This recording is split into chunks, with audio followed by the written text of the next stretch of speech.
Hello friends. जैसा कि आप सब जानते हैं कि हम बीएड फर्स्ट ईयर वालों के एमसीक्यू में पेपर होने वाले हैं। तो मैंने सबसे पहले यही सोचा कि मैं हिंदी पेडागोजी पर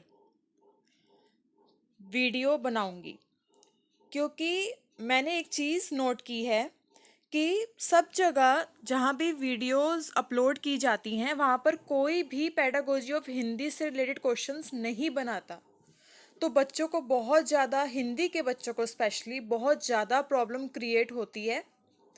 तो इसलिए मैंने सबसे पहले हिंदी पेडागोजी, जिसका भी सब्जेक्ट है हिंदी पेडागोजी, वो मैंने बेस्ट क्वेश्चंस जो मेरे से अच्छे से बन पाए हैं मैंने उनको बनाने की पूरी कोशिश की है, जो एग्जामिनर ऑलमोस्ट पुट कर सकता है, ठीक है, पूछ सकता है। तो आपको जैसे पता ही है कि हमें कैमरे के सामने बैठकर पेपर देना है, तो हमारा थोड़ा बहुत तो पढ़ना बनता है, ठीक है, थोड़ा बहुत पढ़ना पड़ेगा। तो इसलिए मैंने सबसे पहले हिंदी पेडागोजी पर वीडियो बनाई है। देखिए, आपको फर्स्ट क्वेश्चन दिख रहा होगा, क्या है, मातृभाषा क्या है ना। मातृभाषा, अगर जिसे नहीं पता है, वैसे तो सबको पता ही होता है कि मातृभाषा क्या है। तो मातृ से ही पता चल जाता है कि मातृ की भाषा। सबसे पहला क्वेश्चन आपको डिस्प्ले हो रहा होगा, है ना। तो ये देखिए, फर्स्ट ऑप्शन दिया हुआ है, वातावरण से सीखी जाने वाली भाषा। ठीक है, फर्स्ट ऑप्शन दिया हुआ है। ये एमसीक्यू में क्वेश्चंस मैंने रेडी किए हैं, क्योंकि एमसीक्यू में ही पेपर हो रहे हैं ऑनलाइन। सबसे पहला जो इसका ऑप्शन दिया हुआ है, वातावरण से सीखी जाने वाली भाषा। सेकंड ऑप्शन है, माता पिता द्वारा बोली जाने वाली भाषा। थर्ड ऑप्शन है, दोस्तों द्वारा बोली जाने वाली भाषा। फोर्थ पॉइंट है, अध्यापक द्वारा बोली जाने वाली भाषा। ठीक है, ये चार ऑप्शंस हमें ऐसे एमसीक्यू में मिलेंगे, और जो बिल्कुल एकदम करेक्ट होगा हमें उसी पर ही टिक लगाना है। ठीक है गाइस, प्लीज एक एक क्वेश्चन को बहुत ध्यान से समझना। प्लीज थोड़ा सा टाइम निकाल के जरूर पढ़िए, क्योंकि सबसे पहली बात, बच्चों के पास टाइम ही नहीं है, वो नहीं पढ़ पा रहे हैं। एकदम इन्होंने खड़े पैर पेपर बनाने के लिए बोल दिया है, पेपर लेने के लिए बोल दिया है, तो दिक्कत तो आनी ही है। बट कोई बात नहीं, हमें पढ़ना है तो पढ़ना है, ठीक है। अब यहां देखिए, इसमें क्या आंसर हो सकता है। मातृभाषा मतलब माता द्वारा बोली जाने वाली, है ना, पिता द्वारा बोली जाने वाली, जो फैमिली में जो हम सीख रहे हैं भाषा, वो मातृभाषा होती है। ठीक है, कौन सा ऑप्शन हो गया। प्लीज मैं एक चीज कहना चाहती हूँ, अपना रजिस्टर और पेन साथ में लेकर बैठिए। ठीक है, मैं जो आंसर बोल रही हूं उसको लिखते जाइए। ठीक है, ऐसे लिख दीजिए कि मातृभाषा वाला क्वेश्चन, ठीक है, मातृभाषा, तो उसका आंसर लिख दीजिए टू। ठीक है, टू ऑप्शन है। ऐसे अपना रजिस्टर और पेन लेकर बैठिए, प्लीज जो मैं बता रही हूं उसे सही से लिखते जाइए। ठीक है, अच्छा, ऑप्शन क्या है इसमें, इस क्वेश्चन का ऑप्शन क्या है। सेकंड ऑप्शन है, माता पिता द्वारा बोली जाने वाली भाषा। ठीक है, सेकंड ऑप्शन है, लगा लीजिए, लिख लीजिए, उसमें अपने रजिस्टर में एक अलग से बना लीजिए, BEd first year pedagogy of Hindi, ऊपर लिख लीजिए रजिस्टर में, और एमसीक्यूज लिख दीजिए साथ में कि आप एमसीक्यूज वाले क्वेश्चंस पढ़ रहे हैं। ठीक है, और फर्स्ट क्वेश्चन लिखिए मातृभाषा, ठीक है, और उसके सामने लिख दीजिए ऑप्शन टू। देखिए गाइस, प्लीज़ मेरे साथ थोड़ा सा एडजस्ट करके चलना, क्योंकि बड़ी मुश्किल से मैंने टाइम निकाल के इस वीडियो को बनाया है, और बहुत डीपली पढ़कर मैंने क्वेश्चंस रेडी किए हैं। ठीक है, तो प्लीज़ मेरी वीडियो को ध्यान से समझ लेना अच्छे से, प्लीज़। मैं पीडीएफ नहीं रेडी कर पाऊंगी, ये मैं आपसे विनती करती हूँ कि मुझे इस चीज़ के लिए माफ़ी दे देना कि मैं पीडीएफ रेडी नहीं कर पाऊंगी। प्लीज़ आप वीडियो को अच्छे से देख लीजिए, थोड़ी देर की बात है, ज़्यादा वीडियो लंबी तो होगी नहीं, तो इसलिए प्लीज़ मेरी यही रिक्वेस्ट है कि इसी वीडियो में से अच्छे से पढ़ लीजिए, क्योंकि पीडीएफ के लिए ना इतना टाइम नहीं है फ्रेंड्स। आपको भी पता है कि एग्ज़ाम्स आने वाले हैं और मुझे भी जल्दी जल्दी वीडियोस रेडी करनी है, और मेरे साथ कोई है नहीं जो मेरी हेल्प करवा दे इस चीज़ में। मेरी सिस्टर के भी एग्ज़ाम्स ही हैं, तो वो भी पढ़ रही है, उसको मैं पढ़ा रही हूँ। तो प्लीज़ इतनी रिक्वेस्ट है कि प्लीज़ इस वीडियो से देखकर ही आप अच्छे से समझ लीजिए। तो मैंने आपको बताया इस क्वेश्चन का ऑप्शन क्या है, 2। ठीक है, अच्छा अब आगे चलते हैं। नेक्स्ट क्वेश्चन है, अच्छे से समझिएगा क्वेश्चन को।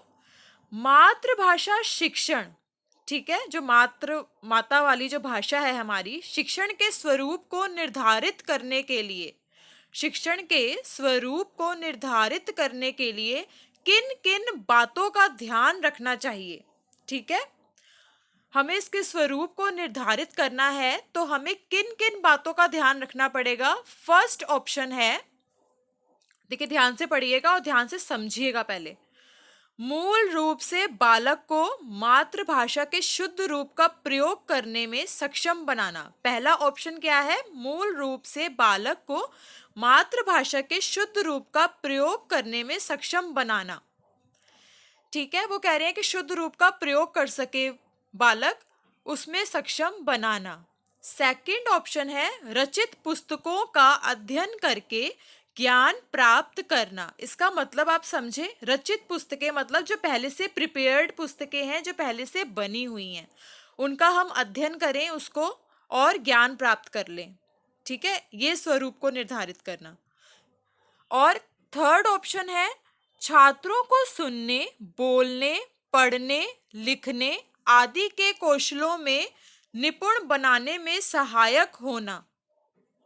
छात्रों को सुनने, बोलने, पढ़ने, लिखने आदि के कौशलों में निपुण बनाने में सहायक होना। और फोर्थ ऑप्शन है, इनमें से सभी। ठीक है, तो इसमें करेक्ट आंसर क्या है, फोर्थ ऑप्शन, इनमें से सभी। ठीक है, आप प्लीज अपने रजिस्टर पर लिख लीजिए कि सेकंड क्वेश्चन का मातृभाषा शिक्षण हेडिंग दे दीजिए और उसका ऑप्शन है 4। ठीक है, इनमें से सभी। देखिए, हमें शुद्ध रूप का भी ज्ञान करवाना जरूरी है बालक को, और अध्ययन करवाना भी बहुत जरूरी है, क्योंकि कुछ कुछ ज्ञान जो हम लेते हैं ना, वो पुस्तकों से ही लेते हैं। ठीक है, पुस्तकें ही हमें स्कूलों में पढ़ाई जाती हैं, विद्यालय में पढ़ाई जाती हैं और हम ज्ञान प्राप्त करते हैं, और कुछ हमें जिंदगी के अनुभव से ज्ञान प्राप्त होता है ना। और थर्ड ऑप्शन जैसे दिया है, छात्रों को सुनने, बोलने, पढ़ने, लिखने, इन सब में भी निपुण बनाने में सहायक होना जरूरी है। उनको सुनना भी बहुत जरूरी है, उनको बोलना भी बहुत जरूरी है, उन्हें पढ़ना भी बहुत जरूरी है, और लिखना भी बहुत जरूरी है। तो इनमें से सभी करेक्ट आपका ऑप्शन है। थर्ड क्वेश्चन है, दृश्य सामग्री क्या होती है। दृश्य सामग्री क्या होती है। दृश्य मतलब जो मुझे दिख पा रहा है, जिसे देखकर मैं पढ़ पा रही हूं, वो दृश्य सामग्री होती है। Please guys, please friends, please students, question को ध्यान से पढ़ो और मैं जो कह रही हूं उसे ध्यान से सुनो। दृश्य सामग्री क्या होती है, जिसे हम देख पा रहे हैं और उसे रीड कर पा रहे हैं। ठीक है, अब फर्स्ट ऑप्शन है टीवी और टेप रिकॉर्डर, सेकंड ऑप्शन है चित्र और चार्ट, थर्ड ऑप्शन है फिल्म प्रोजेक्टर, फोर्थ ऑप्शन है इनमें से सभी। ठीक है, मुझे क्वेश्चन में बोला गया है दृश्य सामग्री, अब इसमें ऑप्शन दिया है टीवी और टेप रिकॉर्डर। अब मुझे एक बात बताइए, टीवी अगर मैं ऑप्शन इसका करेक्ट करती हूं, टीवी और टेप रिकॉर्डर, तो इससे क्या हो रहा है, मुझे सुनाई दे रहा है ना, सुनाई दे रहा है, और टीवी में मुझे दिखाई भी दे रहा है, आवाज आ रही है मुझे, है ना। पर मुझे तो क्वेश्चन में दिया है सिर्फ दृश्य सामग्री बतानी है। मुझे तो क्वेश्चन में क्या दिया हुआ है, दृश्य सामग्री बतानी है मुझे। तो इसका क्या मतलब हुआ कि सिर्फ जो देख सकने वाली चीज है मैं यहां वही करेक्ट कर सकती हूं। ठीक है। अब सेकंड ऑप्शन है चित्र और चार्ट।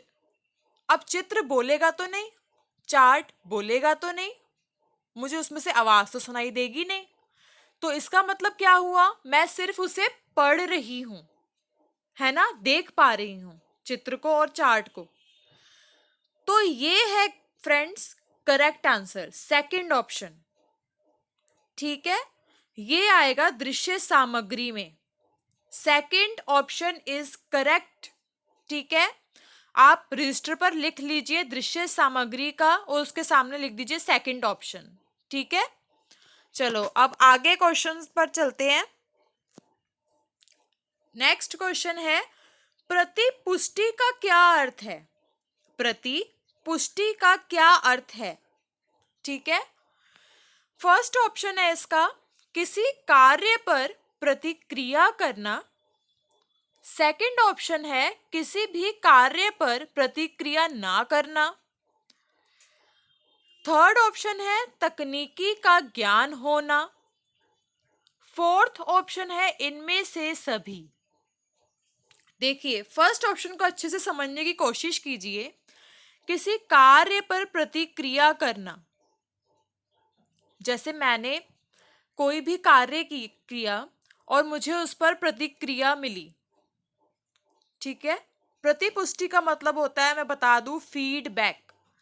जैसे हम अमेज़न से सामान मंगवाते हैं, फ्लिपकार्ट से सामान मंगवाते हैं, मंत्रा से सामान मंगवाते हैं, तो हमें जब उनका डिलीवर बॉय हमें डिलीवर करके जाता है कोई भी आइटम, तो हम उसे फीडबैक देते हैं कि उसने सही टाइम पर हमें चीज़ को पहुंचाया है और अच्छी सर्विस दी है उसने मुझे। ठीक है, तो मैं क्या दूंगी उसको लास्ट में, फीडबैक, और उस सामान को भी जो वो आइटम आया है। ठीक है, तो प्रतिपुष्टि का क्या मतलब हुआ कि मैंने फीडबैक दी है अपनी कि वो सामान कैसा है। ठीक है, कैसा कार्य करता है, अच्छा कार्य कर रहा है कि नहीं कर रहा वो। तो फर्स्ट ऑप्शन क्या दिया हुआ है, किसी कार्य पर प्रतिक्रिया करना। ठीक है, किसी भी कार्य पर प्रतिक्रिया ना करना। और लास्ट है तकनीकी का ज्ञान होना। तो गाइस इसमें से सबसे बेस्ट ऑप्शन है किसी कार्य पर प्रतिक्रिया करना। First option is correct. ठीक है, लगा लीजिए अपने रजिस्टर पर, लिख लीजिए प्रतिपुष्टि और उसके सामने लिख दीजिए फर्स्ट ऑप्शन। ठीक है, आगे चलते हैं नेक्स्ट क्वेश्चन पर। यहां लिखा है नेक्स्ट क्वेश्चन, मूल्यांकन का क्या मतलब है। ठीक है, मूल्यांकन का क्या मतलब है, इंग्लिश में से क्या बोलते हैं, इवैल्यूएशन। ठीक है, देखिए फर्स्ट ऑप्शन यहां पर क्या है, पाठ्यक्रम का निर्माण करते समय ध्यान रखना। सेकंड ऑप्शन है अध्यापक और शिक्षकों द्वारा अपने अपने विचारों को सही रूप आदान प्रदान करना। थर्ड ऑप्शन है यह जानने की कोशिश करना कि शिक्षण अधिगम कहाँ तक पूरा हुआ है। और फोर्थ ऑप्शन है इनमें से कोई भी नहीं। ठीक है, मूल्यांकन का क्या मतलब होता है गाइस, अध्यापक क्या करता है, जितना भी अध्यापक ने हमें पढ़ाया होता है वो चेक करता है कि बच्चों ने उसे कहाँ तक समझा है जो मैंने पढ़ाया है। ठीक है, कहाँ तक समझा है उस चीज को, कितना याद हो गया है उन्हें, कितना समझ आया है उन्हें, वो लेसन कितना समझ आया है उन्हें। तो फर्स्ट क्या कहना चाह रहा है, पाठ्यक्रम का निर्माण करते समय ध्यान रखना। एक तो वो ये बता रहा है, दूसरा बता रहा है कि अध्यापक और शिक्षकों द्वारा अपने अपने विचार को वो सही रूप आदान प्रदान कर सकते हैं। तीसरा ऑप्शन बता रहा है यह जानने की कोशिश करना कि शिक्षण अधिगम कहाँ तक पूरा हुआ है। तो इसका करेक्ट आंसर है इसका थर्ड ऑप्शन, यह जानने की कोशिश करना कि शिक्षण अधिगम कहाँ तक पूरा हुआ है। ठीक है, कैसे है ये करेक्ट आंसर? अब अध्यापक ने जितना हमें शिक्षण करवाया है, अधिगम करवाया है, वो चेक भी तो करेगा ना कि बच्चों को याद हुआ है कि नहीं हुआ, चाहे वो टेस्ट लेकर करे, है ना। तो शिक्षण अधिगम कहाँ तक पूरा हुआ है, यहाँ पर मूल्यांकन में हमेशा ये वाला क्वेश्चन पुट किया जाता है कि आप अपने उद्देश्य तक कहाँ तक पहुंचे हो, अपने उद्देश्य में कहाँ तक पहुंचे हो। ठीक है, तो थर्ड ऑप्शन इज करेक्ट। देखिए थोड़ा सा ये वीडियो थोड़ी सी लंबी हो सकती है, ज्यादा लंबी नहीं होगी, विश्वास मानिए मेरा। पर प्लीज एक एक क्वेश्चन को बहुत अच्छे से समझ के करना। ये नहीं कि आपने रट्टा मार लिया, रट्टा नहीं मारना, चीज को समझ कर करना। जरूरी नहीं है कि हाँ मैंने अगर लिखा है मूल्यांकन का क्या मतलब है यही क्वेश्चन आ जाएगा। मूल्यांकन पर कोई भी क्वेश्चन आ सकता है और वो किसी भी तरीके से एग्जामिनर पुट कर सकता है एमसीक्यूज में। ठीक है, आगे चलते हैं। नेक्स्ट क्वेश्चन है ग्राह्यात्मक का क्या मतलब होता है। ठीक है, नेक्स्ट क्वेश्चन है बहुत इंपॉर्टेंट भी है। ग्राह्यात्मक का क्या मतलब होता है? फर्स्ट ऑप्शन है छात्रों का अपने मुख से पठन करना। छात्र क्या करेंगे? अपने मुख से पठन करेंगे, पढ़ेंगे। दूसरा ऑप्शन है ग्रहण करना, जिससे छात्र किसी अन्य व्यक्ति द्वारा कथित या लिखित भावों, विचारों आदि को भली भांति समझ सके।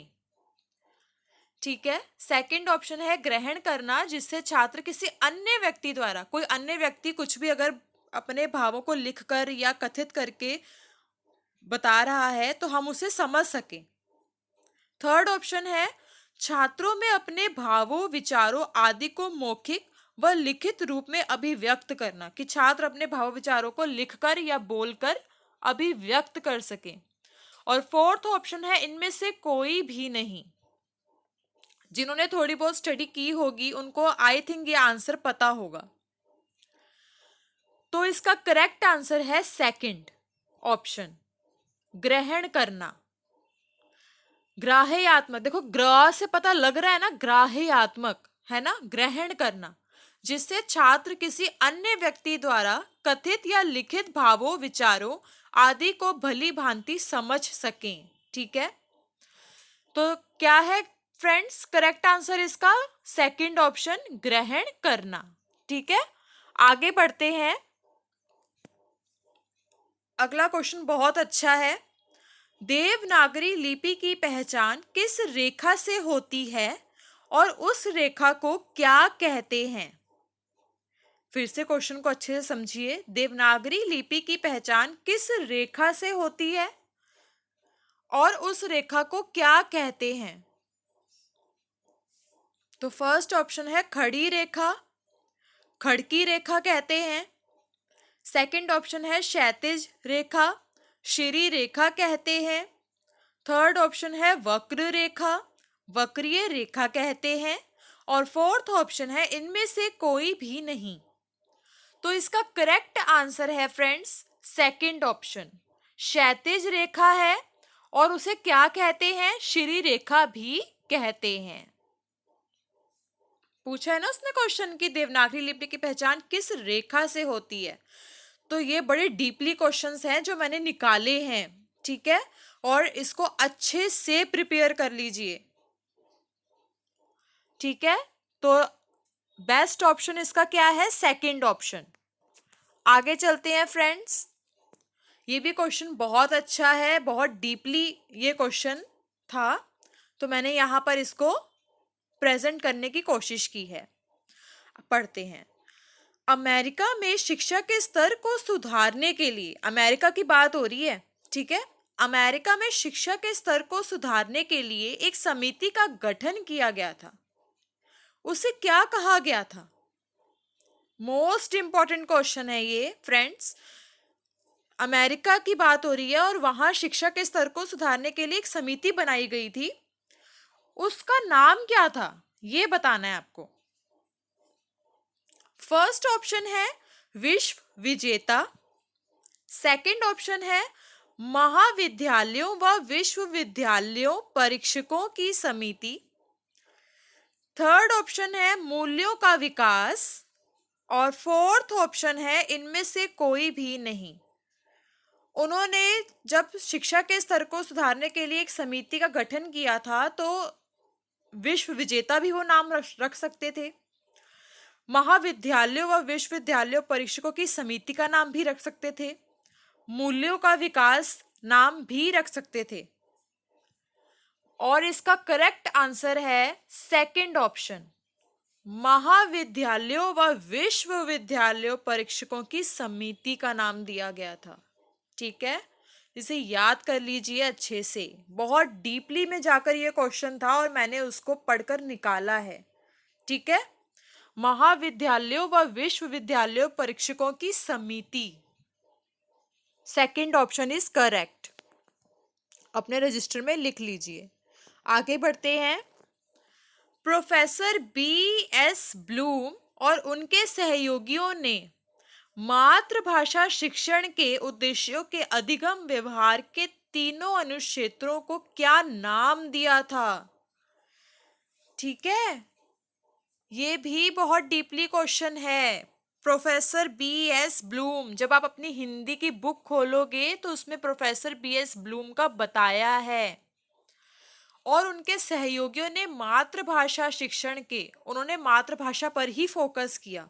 ठीक है, याद रखना, मातृभाषा शिक्षण पर ही फोकस किया था प्रोफेसर B.S. ब्लूम ने और उनके सहयोगियों ने। ठीक है, भाषा शिक्षण के उद्देश्यों के अधिगम व्यवहार के तीन अनुक्षेत्र थे जो उन्होंने सिलेक्ट किए थे और उस पर अपना पूरा बायोडाटा ही एक तरीके से दिया था। उन्होंने क्या नाम रखा था उन तीनों अनुक्षेत्रों का? फर्स्ट ऑप्शन है भावात्मक, कौशलनात्मक, और एक शायद मैं यहाँ लिखना भूल गई हूँ फ्रेंड्स, सॉरी। ठीक है, भावात्मक, कौशलात्मक। सेकंड ऑप्शन है कल्पनात्मक, रचनात्मक, कल्पनात्मक, बौद्धिक। थर्ड ऑप्शन है ज्ञानात्मक, भावात्मक, क्रियात्मक। और फोर्थ ऑप्शन है इनमें से कोई भी नहीं। ठीक है फ्रेंड्स, तो इसका करेक्ट आंसर है जो तीन उन्होंने नाम दिए थे, third option is the correct. ठीक है, ज्ञानात्मक, भावात्मक, क्रियात्मक, ये तीनों को उन्होंने अपने मातृभाषा शिक्षण में उतारा। इस चीज को ज्ञानात्मक मतलब हमें ज्ञान मिल सके, हर एक सूचना हमें पता हो, हर एक चीज की जानकारी हो। भावात्मक कि हम अपने हर एक चीज के प्रति आकर्षित हो सके, चाहे वो मूल्यों का विकास है, चाहे वो कहानी की तरफ हमें आकर्षित करना चाह रहा है, चाहे वो कविता की तरफ हमें आकर्षित करना चाह रहा है। ठीक है, थर्ड है क्रियात्मक, हमें अपनी मांसपेशियों से पूरा काम लेना। उन्होंने इन तीनों चीजों को प्रेफर किया सबसे पहले। ठीक है, तो third option is correct answer. आगे चलते हैं। ब्लूम के ज्ञानात्मक उद्देश्य का क्या मतलब है? अभी मैं आपको इस क्वेश्चन के बारे में पीछे एक्सप्लेन करके आई हूं, तो आई होप सो आपको समझ अब आ जाना चाहिए कि ब्लूम ने जो ज्ञानात्मक उद्देश्य बताया था उसका क्या मतलब है। अभी ये मैंने पीछे ये क्वेश्चन बताया है आपको प्रोफेसर ब्लूम का। ठीक है, ये रट लीजिए, ये मोस्ट इंपॉर्टेंट है ब्लूम के बारे में। फर्स्ट ऑप्शन है ज्ञानात्मक उद्देश्य का मतलब सूचनाओं, ज्ञान तथा तथ्यों की पर्याप्त जानकारी से है। सेकंड ऑप्शन है छात्रों के मूल्यों का विकास तथा आकर्षण से है। थर्ड ऑप्शन है विषय वस्तु के मूल भाव और अर्थ को समझने से है। फोर्थ ऑप्शन है मांसपेशियों द्वारा किए जाने वाले कार्य से है। ठीक है, इसमें जो करेक्ट आंसर है फ्रेंड्स वो फर्स्ट ऑप्शन करेक्ट है कि ज्ञानात्मक उद्देश्य का मतलब है सूचनाओं, ज्ञान तथा तथ्यों की पर्याप्त जानकारी से है। ज्ञान का क्या मतलब है? आप ज्ञान कैसे दे सकते हो दूसरे इंसान को जब तक आपको खुद किसी चीज की जानकारी नहीं होगी, ज्ञान नहीं होगा, अनुभव नहीं होगा, तो आप कैसे किसी दूसरे को लेक्चर दे सकते हो? ठीक है। तो यहाँ क्या मतलब हुआ ज्ञानात्मक उद्देश्य का, कि सूचना हमें पता होनी चाहिए, अच्छे से ज्ञान पता होना चाहिए, तथ्य पता होना चाहिए, उनकी पर्याप्त जानकारी से है। It is most important question. ठीक है, अब आगे चलते हैं फ्रेंड्स। आई थिंक खत्म हो गया है, ये लास्ट क्वेश्चन था और आगे नहीं आ रहा है, इसका मतलब ये लास्ट क्वेश्चन था। मैं नेक्स्ट वीडियो भी रेडी कर रही हूँ, जहां तक मुझे डीपली लग सकते हैं क्वेश्चंस मैं बनाऊंगी जरूर। ठीक है, इसको अच्छे से याद कर लीजिए। 10-15 मिनट प्लीज अपना टाइम निकाल कर हिंदी के बच्चे प्लीज दीजिए और इसे अच्छे से पढ़ लीजिए। ठीक है, जिनकी नहीं हिम्मत हो पा रही पूरी बुक पढ़ने की, क्योंकि मैं समझ सकती हूँ टाइम हमारे पास नहीं है, तो प्लीज इस इन क्वेश्चंस को अच्छे से पढ़ लीजिए। ठीक है, ओके फ्रेंड्स। देखिए, एक मैं बात कहना चाहती हूँ, यूट्यूब पर हर बंदा लर्निंग एंड टीचिंग से related, childhood and growing up, contemporary India, इन सब से तो क्वेश्चन सारे बना रहे हैं, क्योंकि उसमें ऑप्शंस भी बनाने के लिए ज़्यादा हैं। बट हिंदी पेडागोजी, कॉमर्स, ये सब ये कोई नहीं बनाता इनके क्वेश्चंस, है ना। यहाँ हमें दिक्कत क्रिएट हो जाती है, हमारे लिए दिक्कत खड़ी हो जाती है इस चीज़ की। तो इसलिए मैंने सबसे पहले हिंदी पेडागोजी पर ही क्वेश्चंस बनाने का सोचा है। तो प्लीज़ जो हिंदी के बच्चे हैं वो अच्छे से प्रिपेयर कर लें। ठीक है, टाइम दे 15 मिनट, यार इतने ज़्यादा नहीं होते, आप 15 मिनट निकाल सकते हो। अगर हम हंसी मजाक की वीडियोस देख सकते हैं, यार ये तो हमने इसमें यार 1 लाख 2 लाख लगाए हुए हैं पैसे, यार पढ़ लो प्लीज़, प्लीज़ पढ़ लो, पैसे लगे हुए हैं, मजाक नहीं है बीएड। प्लीज़ इसे अच्छे से पढ़ लो, 15 मिनट निकाल के आप अच्छे से पढ़ सकते हो इसको। Thank you so much friends, मुझसे जितना अच्छे से मैं आपके लिए कर पाऊंगी, हर एक चीज़ का क्वेश्चन का आंसर आपको दे पाऊंगी, मेरे लिए बहुत बड़ी बात होगी, क्योंकि मैं टीचर हूँ। इसलिए मैं चाहती हूँ कि आपको भी दिक्कत ना आए, मेरी सिस्टर को भी दिक्कत ना आए, वो भी इसी बहाने पढ़ लेगी वीडियो से। ठीक है, कई बार पढ़ने का मन नहीं होता घर पर, तो हम वीडियो के थ्रू अच्छे से पढ़ पाते हैं। ठीक है ना। तो देखिए, ये एक चीज़ क्या है, ये आईसीटी है ना। तो प्लीज़ अच्छे से पढ़ लीजिए यार, क्योंकि हमारे पास टाइम नहीं है, हमने पैसे भी लगाए हुए हैं, तो प्लीज़ अच्छे से पढ़ लो। 15 मिनट कोई ज़्यादा नहीं होते, आप निकाल सकते हो। सोने से पहले आप वीडियो देखो, आपको पता लग जाएगा मैंने क्या क्या एक्सप्लेन किया है।